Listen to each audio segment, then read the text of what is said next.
नमस्कार। संतोष की रिपोर्ट में आप सबों का स्वागत है।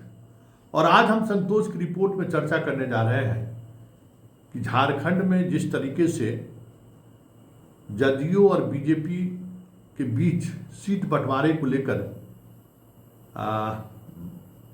आज पूरे दिन नीतीश के पहल के बावजूद भी बातचीत जो ठहर सा गया है, ऐसे में बिहार में भी गठबंधन पर आपको असर दिखने लगे तो कोई बड़ी बात नहीं होगी, क्योंकि 2 वर्ष से या 3 वर्ष से कहें, नीतीश कुमार झारखंड की राजनीति को साधना चाहते हैं और इस वजह से उन्होंने एक राज्यसभा सीट भी अपने झारखंड के कार्यकर्ताओं को उन्होंने दे दिया था। याद होगा, वही प्रदेश अध्यक्ष भी हैं, यह सोचकर कि झारखंड में विस्तार किया जा सके और उसी विस्तार को और मजबूती प्रदान करने के लिए उन्होंने सरयू राय,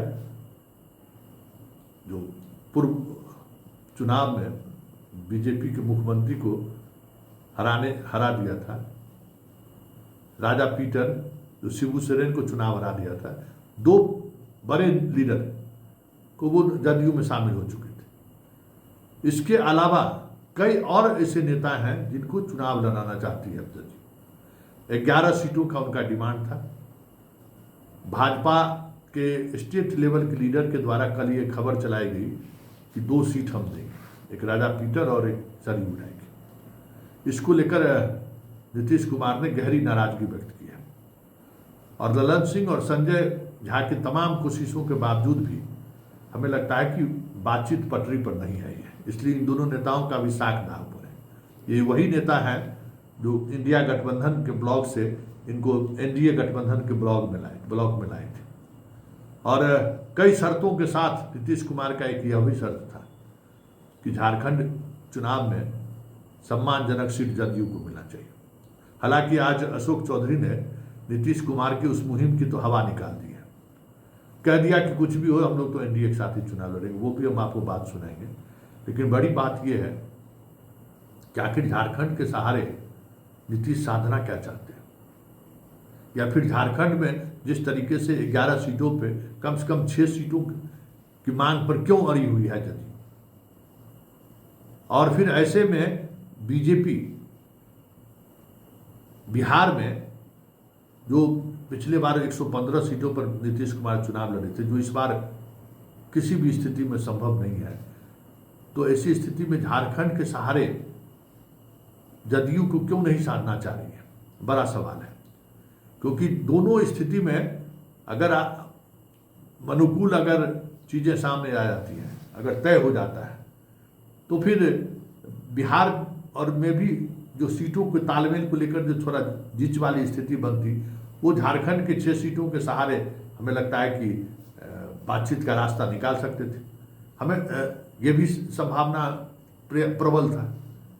यही पेच है जिस पेच के सहारे हमें लगता है कि बातचीत फिलहाल बंद हो गया है और ये मतलब कह सकते हैं कि भरोसा तो नीतीश ही दिला सकते हैं कि आप हमें झारखंड में सीट दीजिए तो हम इसके बदले में यहाँ क्या करेंगे। लेकिन बड़ी बात ये है कि गिरिराज सिंह के हिंदू स्वाभिमान यात्रा को लेकर जो बिहार में माहौल गर्मा रहा है और नीतीश जिस तरीके से नाराजगी व्यक्त कर रहे हैं, ऐसे में आने वाले समय में बिहार की राजनीति, और वो भी झारखंड का चुनाव की घोषणा हो ही गया है, 2 फेज में चुनाव होना है, वहाँ अगर टिकट को लेकर कुछ विवाद बढ़ा तो झारखंड के सहारे बिहार की राजनीति का भी संकेत नीतीश चंद दिनों के अंदर दे दे तो कोई बड़ी बात नहीं होगी, क्योंकि किसी भी परिस्थिति में नीतीश कुमार 4-5 सीट से कम में मानने वाले नहीं हैं। अब देखना ये दिलचस्प होगा कि शाह इस मुद्दे पर क्या करते हैं, क्योंकि अब गेंद पूरी तौर पर शाह के हाथ में चला गया है, क्योंकि वहाँ के प्रभारी शिवराज सिंह चौहान और हेमंत बिस्व शर्मा ने यूँ कहें तो संजय झा और ललन सिंह के उस सीट बंटवारे के पॉलिसी को पूरी तरह से खारिज कर दिया है। वो किसी भी परिस्थिति में सहयोगियों को उस तरीके से वेटेज देना नहीं चाहते हैं कि कल अगर सरकार बनने की स्थिति बने तो बिहार के साथ साथ झारखंड में भी जो है दबाव में रहे। अब देखना दिलचस्प होगा कि इस हालात को शाह किस तरीके से निपटते हैं। वैसे हरियाणा के चुनाव परिणाम के बाद बीजेपी में एक अलग तरीके का उत्साह है, लेकिन उन्हें पता है कि कांग्रेस ने जिस तरीके से गठबंधन की राजनीति को नज़रअंदाज किया और हार का सामना करना पड़ा, ये भी एक हरियाणा का सच है। इसलिए बहुत कुछ एग्रेसिव होके निर्णय बीजेपी ले, इसकी भी कम गुंजाइश है, क्योंकि महाराष्ट्र का चुनाव हो रहा है साथ में, वहाँ भी सब कुछ पूरी तौर पर स्पष्टता के साथ दिख रही है। वहाँ जो गठबंधन का जो स्वरूप सामने आ रहा है, उसमें बीजेपी गठबंधन के लिए बहुत मुश्किल होगा सीटों का साधना। यही स्थिति जदयू के मजबूती के साथ खड़े होने पर झारखंड में भी दिख रहा है। वैसे चिराग पासवान ने आज समर्पण कर दिया। जो खबर आ रही है कि चिराग मान गए, शाह ने कह दिया कि आप झारखंड की तरफ मत देखियो, बिहार में हम आपको 1-2 सीट और एक्स्ट्रा दिला देंगे। तो ये सब भी आश्वासन है। इस सब पर भी नज़र है नीतीश कुमार को कि कहाँ कौन डील कर रहा है। लेकिन सबसे बड़ी बात यह है, जब घर में ही विभीषण हो तो फिर युद्ध निर्णायक मोड़ पर पहुंचने से पहले ही हार जाए तो कोई बड़ी बात नहीं है। क्योंकि जरा सुनिए, वहाँ के प्रदेश अध्यक्ष जो इनके हैं, राज्यसभा सांसद, वो अभी भी अडिग हैं कि हमको 11 में सीट मिलेगा, सम्मानजनक समझौता होगा। लेकिन अशोक चौधरी किस तरीके से हवा निकालकर उनकी उस डिमांड को खारिज कर दिया, या कहे कि उन्हीं के पार्टी के लोगों ने उस बात को ही मतलब कोई तवज्जो ही नहीं दिया।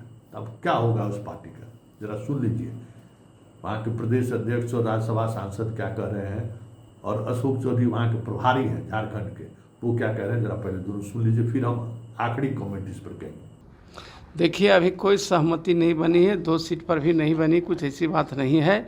वो बीजेपी की तरफ से ये बयान आ रहा है आप लोगों के माध्यम से कि 2 सीट है सो बीजेपी है सो देने के लिए रेडी है, लेकिन ऐसे कुछ फाइनल नहीं हुआ है। कहीं कहीं तो ये भी आ रहा है 1 सीट और दे रही है, कहीं कहीं आ रहा है कि भाई 5 सीट मिलेगा, इस तरह के चल रही हवा में बात। लेकिन अभी हमारे राष्ट्रीय अध्यक्ष और लोकप्रिय मुख्यमंत्री नीतीश जी इस पर लगे हुए हैं। हम लोग को सम्मानजनक समझौता होगा। हम लोगों ने 11 सीट लिखित में रूप में दिया है कि हम लड़ेंगे एनडीए गठबंधन में, उस पर विचार चल रहे, मंथन चल रहा है। ये के साथ रहना है, इसमें भी कोई संदेह नहीं। अब हम लोग कितनी सीटों पर लड़ते हैं, कौन कौन सीटें हैं, उस पर चर्चा चल रहा है फाइनल स्टेज में। लेकिन लड़ेंगे साथ में? हाँ हाँ सर, 2 सीट की बात की जाए, क्या सर ये अभी चर्चा चल रही है। आप सुन लिए। अब इसके सुनने के बाद क्या बचा है?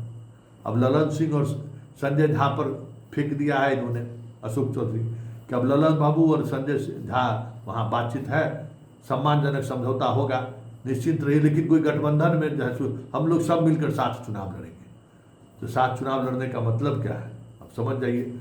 ये तो चिराग के लिए भी लॉबिंग कर रहे हैं। अभी दोनों लॉबिंग में बिहार की राजनीति का, सियासत का क्या होगा, ये भी देखने वाली बात है। लेकिन 2025 के विधानसभा चुनाव से पहले झारखंड को लेकर जो स्थिति बन रही है, ऐसे में बिहार की सियासत में आने वाले दिनों में कुछ कुछ बदलाव के संकेत मिलने लगे तो कोई बड़ी बात नहीं हो।